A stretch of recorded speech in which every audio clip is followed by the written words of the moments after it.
Mark Manson, relationship advice. How to be in a relationship and not suck. Well, this could actually be his words, but they're not. But we're still, in any way, gonna go through it, so there is gonna be more of the intro. As always, as every single fucking day, because it is amazing, because I like whatever the fuck I'm doing here. But yeah, before we even go through the episode, there's a few things that I'm willing to talk about, or I'm not gonna talk about. I don't know. So, well, yeah, actually not gonna do it. Please check out the description. It is important. Also, if you're on the podcast, because there actually is a podcast, and yeah, it is both. It is actually three things. You can listen to it, you can read it, and you can also watch it. It is three things. All the things are going to be down in the description. So whatever you're willing to do, it is going to be in the description or in their show notes. The description. So please, please check out the description because it is important. You're going to benefit it. I fucking promise. Well, I at least hope. Yeah. So let's actually get straight through it because I don't want to waste your time, and it's not really about my time. I don't give a shit about that. Because I'm doing my work, I'm doing what I want to do, and I'm doing hopefully a good job. But we're gonna see, we're gonna see after so much shit talking already. It's like insane, some kind of. So the 8th one is get good at. We've already went through this. The 9th one is get good at forgiveness, and this is actually one point that I do have to say. Like I'm actually having to think about it constantly and quite often in my life, because like. There is no fucking reason why you should not forgive somebody. Like, I do understand, like, if somebody did something that's quite fucked up and quite a shitty thing, and maybe maybe it is not such a big deal, but if somebody's doing something over and fucking over again, and it pisses you off so fucking much that it's gonna be like, well, please don't talk to me for a day. I'm just really fed up. Please go away. I do just want to be alone. I do just not want to talk to you today, please. You could be doing this, but if it is about something that's really small, if it is about something that's really insignificant, and you're just like, well, fuck you, and I hate you, and I'm gonna ignore you, which is, by the way, something that we've been talking about in the last episode, which has been yesterday. Yes, kinda. Oh, it's been the day before because I'm gonna record this for tomorrow, probably. Yes. So yeah.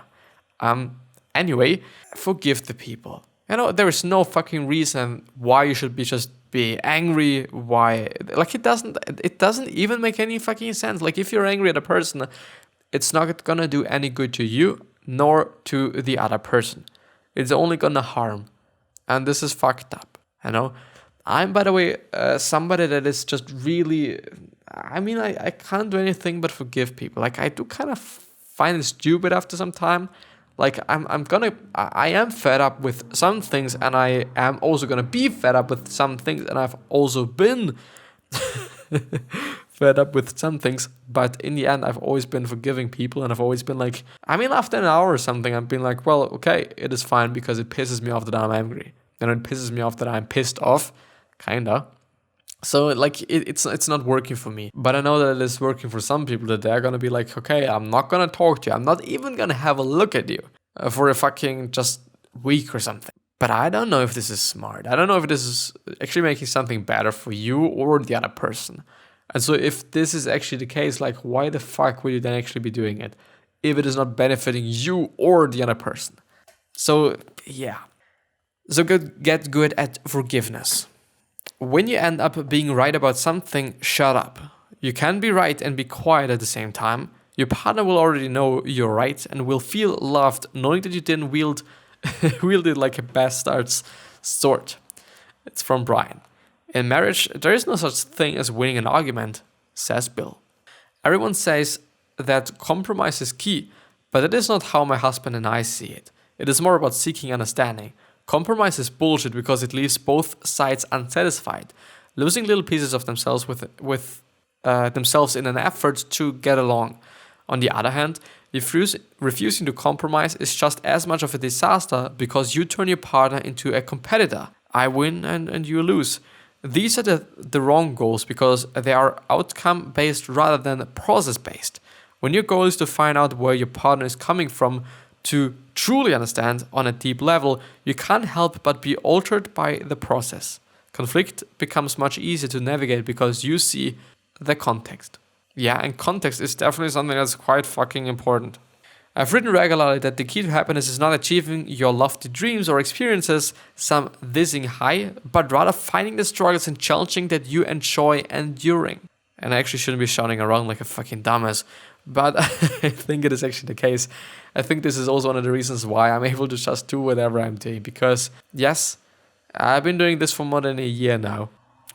Maybe it's even 1.5 years at this point in time, but I don't know. I also don't really think about it that much, like how long I've been doing it, and I'm so fed up with it. I think it is just also having something to do with me actually liking it, even though on some days like today, it is going to be a little bit more difficult.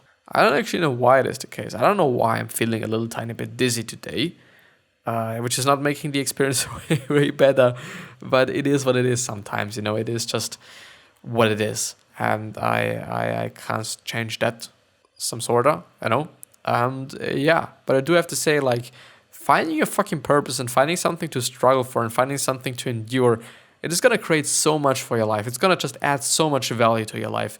If you really truly have goals and if you really truly have something to go for, which is the exact same thing that I'm doing. Like, my goal is to just get it fucking working.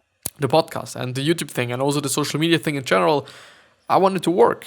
And this is my fucking journey. And this is hopefully where I'm going to get also. The problem then is, what is then going to be my goal? When I've achieved that, when I'm having my community, when I'm having some people that are listening to me, what should I do then? I'm probably then going to have some other goals. Maybe it's going to just change to, okay, I actually do want to have my own business. I do want to have my own agency. I do want to just do this and that and do whatnot. It could be. But I think we all need goals in life. Relatively big ones, preferably, because like if it is really insignificant, then it's going to be like, well, I'm working for it just for a day and then, that's it. And I'm there and I've achieved it. Not good. It's the same in relationships. Your perfect partner is not someone who has problems in the relationship. Rather, your perfect partner has problems that you feel good about dealing with. Anyway. So when an argument is over, it is over. Some couples went as far as to make this the golden rule in their relationship. When you are done fighting, it doesn't matter who was right and who was wrong. It doesn't matter if someone was mean and someone was nice. It is over. And you both have to agree to leave it there and not bring it up every month for the next 1 year or 100 years. There is no scoreboard. No one is trying to win. There is no, you owe me this because you screwed up the laundry last week. There is no, I'm always right about financial stuff, so you should listen to me. There is no, I bought her 3 gifts and she only did me 1 favor. Everything in a relationship should be given and done unconditionally. That is, without expectation of reward or manipulating of feelings. Yes, it should be. Just because you wanted it, just because you feel like it is good for you and also for the other person. Maybe.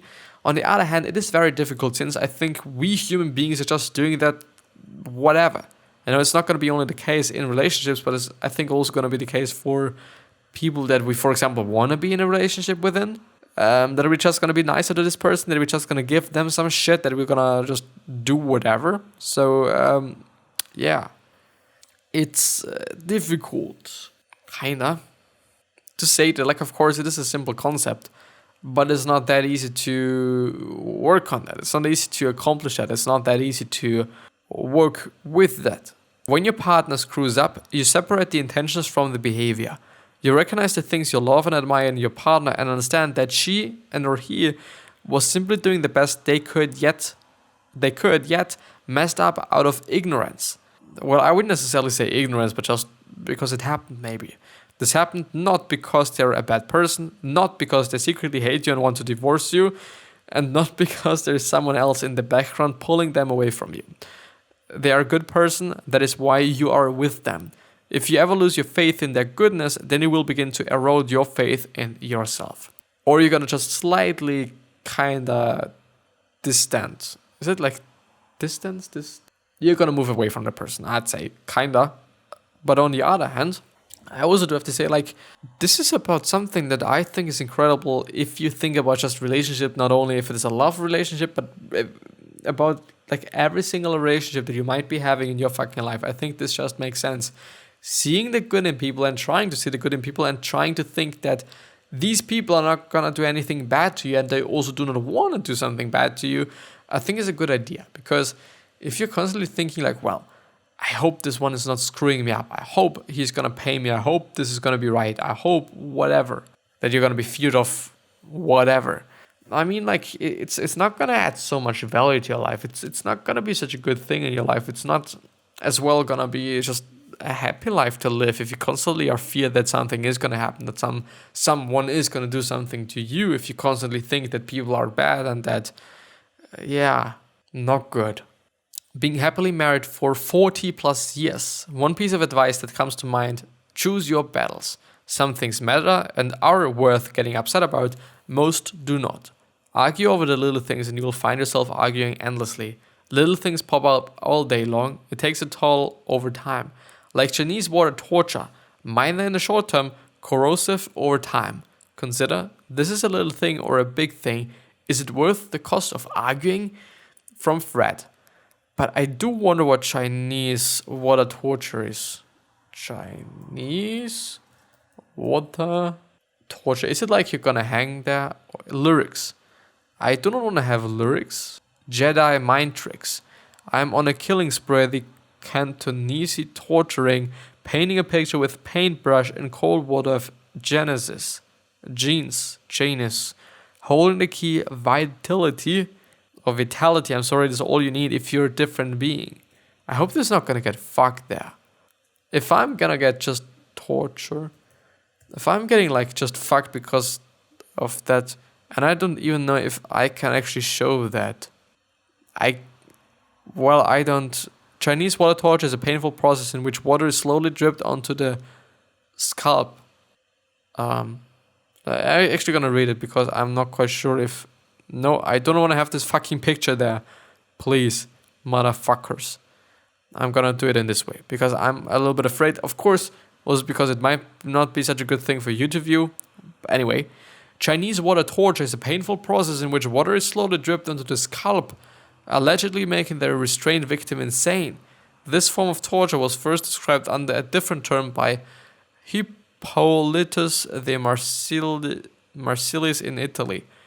Hippolytus the whatever, in the 15th or 16th century. The term Chinese water torture may have arisen from Chinese water torture cell, a feat of escapology introduced in Berlin at Circus Busch on September the 13th, 1910. The escape entailed Harry Houdini being bound and suspended upside down in a locked glass and steel cabinet full to overflowing with water from which he escaped, together with the Fu Manchu stories of sex rumor that were popular in the 1930s, in which Fu Manchu subjected his victims to various whatever torture and blah blah blah blah blah. Now I certainly know, which is good, I guess, maybe. The 10th thing: the little things add up to big things. If you don't take the time to meet for lunch, go for a walk, or go out to dinner and a movie with someone regularity, then you basically end up with a roommate. Staying connected through life's ups and downs is critical. Eventually, your kids grow up, your obnoxious brother-in-law will join a monastery, and your parents will die. When that happens, guess who's left? You got it. Mr. and Mrs. Right. You don't want to wake up 20 years later and be staring at a stranger because life broke the bonds you formed before the shitstorm started. Says Brian. And I actually have to say, like, yeah, it does make sense. You're not gonna want that. Of the many responses I've got, I would say about half of them mentioned one simple but effective piece of advice. Don't ever stop doing the little things. They add up. I would say so. And I, by the way, also once again started doing them because I think it actually does make sense. Things as simple as saying I love you before going to bed, holding hands during a movie, doing small favors here and there, helping with some household chores, even cleaning up when you accidentally pee on the toilet seat. Seriously, someone said that. These things all matter and add up over the long term. Yeah, they fucking do. I mean, of course, like if you really pee on a fucking toilet seat, please fucking clean it up. Also in public spaces. And also if you're in school. I tend to do that. Did I do it today? Because I pissed on it today. I hope I did. Because I'm now going to be like, well, you should be doing it, but I haven't done it myself. I normally do it because I feel like, well, first of all, there's probably other people that want to sit there. Second of all, the people that are cleaning that up do not want to just, I don't know, eat my fucking piss or something. The same way Fred, married for 40 plus years, says that arguing over small things consistently wears you both down, like Chinese water torture. So to the little things, blah blah blah blah blah blah blah blah. Well, yeah. The 11th one. So we're probably gonna be able to finish that up today, I guess. The 11th one: be practical and create relationship rules. There is no 50-50 in house cleaning, child rearing, vacation planning, dishwasher emptying, gift buying, dinner making, money making, etc. The sooner everyone accepts that, the happier everyone is. We all have things we like to do and hate to do. We all have things we are good at and not so good at. Talk to your partner about those things when it comes to dividing and conquering all the crap that has to get done in life. Yes, I would say so. Like, the only problem then there is if somebody just likes to do one thing and the other one is like, okay, I also don't want to do this, or I also want to do this. Yeah, sometimes it's complicated, I guess. Then there is how relationship actually work: chaotic and stressful. Miscommunication, flying everywhere so that both you feel as though you're in a perpetual state of talking to a wall. Yes, the fact is relationships are imperfect, messy affairs, and it is for the simple reason that they're compromised of imperfect, messy people. People who want different things at different times in different ways. Very important to point out, because it is definitely the case. The common theme of the advice about the logistics of running a relationship was be pragmatic. If the wife is a lawyer and spends 50 hours at the office every week and the husband is an artist and can work from home most days, it makes more sense for him to handle most of the day-to-day parenting duties. If the wife's standard of cleanliness makes a home and garden catalog look like a hovel and the husband has gone 6 months without even noticing the light fixture hanging from the ceiling, then it makes sense that the wife handles more of the home cleaning duties.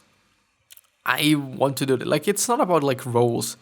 I hate these fucked up thing. Yeah.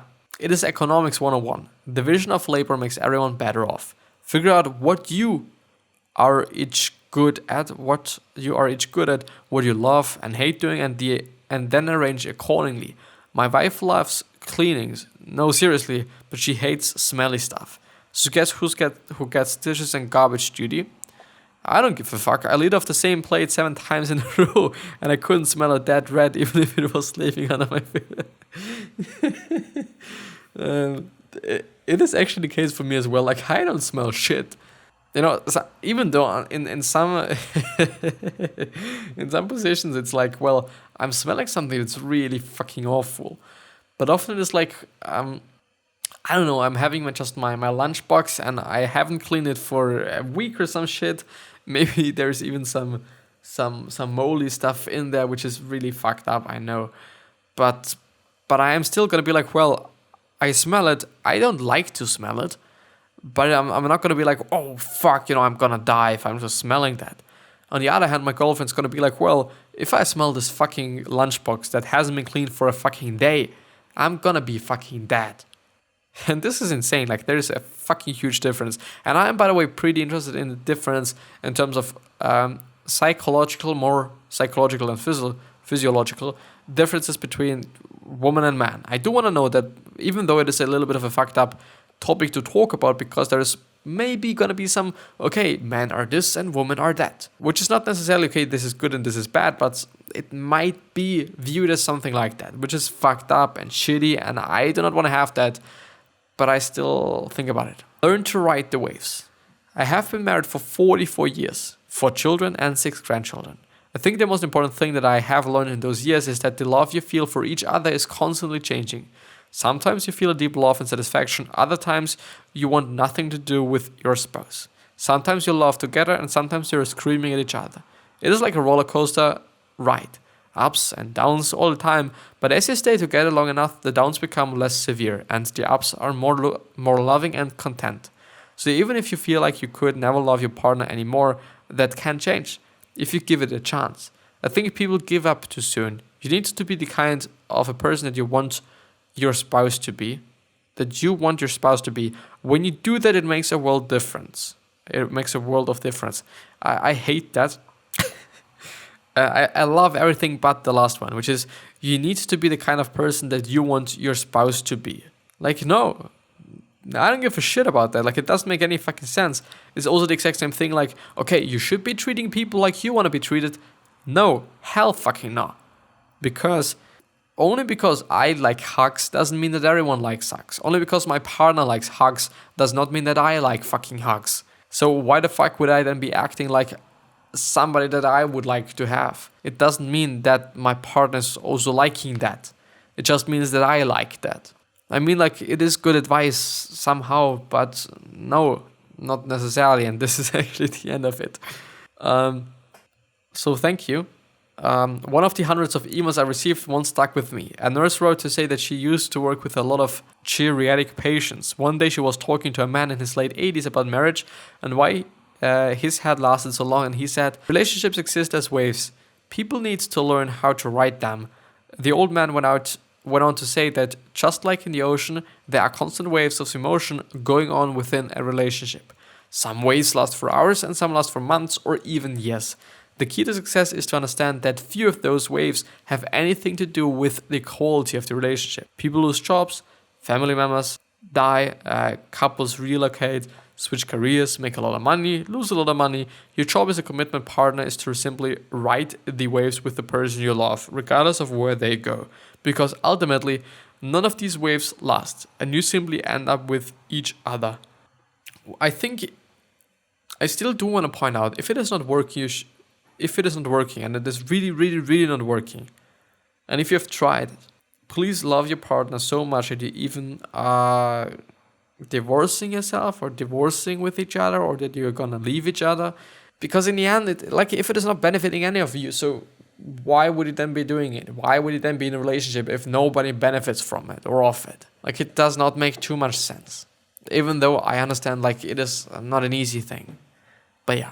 This is gonna be the end of the episode, and I hope you've liked it. I hope you've learned it, and therefore I wish the best health, of happiness, and also success, and I also hope that you're gonna be remembered as a nice person, which you can do by being a nice person. So your legacy.